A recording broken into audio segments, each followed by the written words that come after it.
We are learning more about the JEA scandal. New details are being revealed about how investigators say millions could have been paid out in a bonus plan described as the biggest ever scheme to defraud Jacksonville taxpayers. Day 2 of the fraud and conspiracy trial of former JEA CEO Aaron Zahn and Chief Financial Officer Ryan Wanamaker just wrapped up. News4 Jax reporter Jim Piggott, who's been covering this case for more than 5 years, is joining us live at the federal courthouse downtown. So, Jim, what came out new in today's testimony? Lots of the dirt and all of this. You know, normally I'm standing out here outside the courthouse and we're talking. Been trying to get Aaron Zahn to talk to us. I want to show you something else. Now, I went to Ryan Wanamaker today, trying to get him to talk about this case, his thoughts on everything that happened. So I want to show you that video. You can see he didn't say anything really either, because I wanted to find out his thoughts on everything. You can see he's just walking away. He's a little bit ahead of me at this time.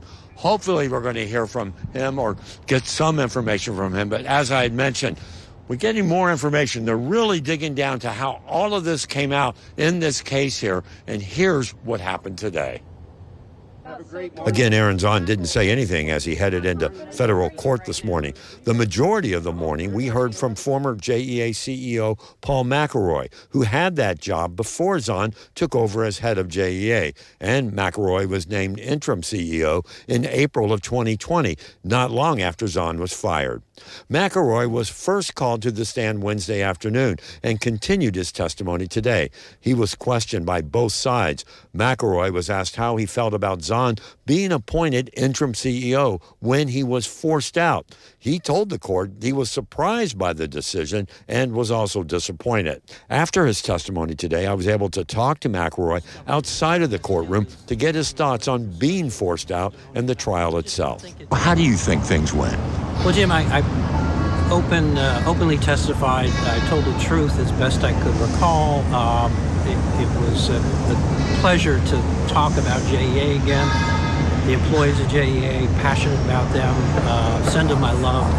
And we're hoping to resolve this over the next few weeks, and we'll go from there. I thought it was interesting. We heard a lot from you about when you came on, and then the whole idea of it basically sounded like you were forced out, and you were able to talk about that. And I'll just jump in here. Part of that still is the ongoing discussion and testimony, and I just don't think it's proper for me to comment at this point in time until sort of this thing is resolved. And at that point, then maybe we can sit down and have a cup of coffee. I think great. Can I just ask you how important you think this trial is? Well, I think obviously, given the amount of resources that both sides are putting into this, I mean, it's a big deal.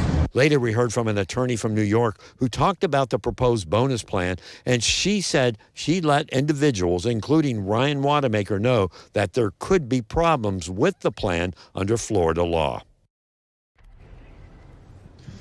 You know, over the years, I attended many JEA meetings where they're discussing this bonus plan and when they were going to implement this. Well, what was interesting today is the FBI agents are now on the stand, and they're talking how they're digging into this and where they came up and how these charges all came about. The agent was on for a good part of the afternoon, and she's going to be on for a good part tomorrow as well. And that's where we're learning exactly what's happened in all of this. So we have a lot of questions. You can see the people that have been charged in this, they're not talking to us, but hopefully we'll get some answers in the court. For now, we're live downtown.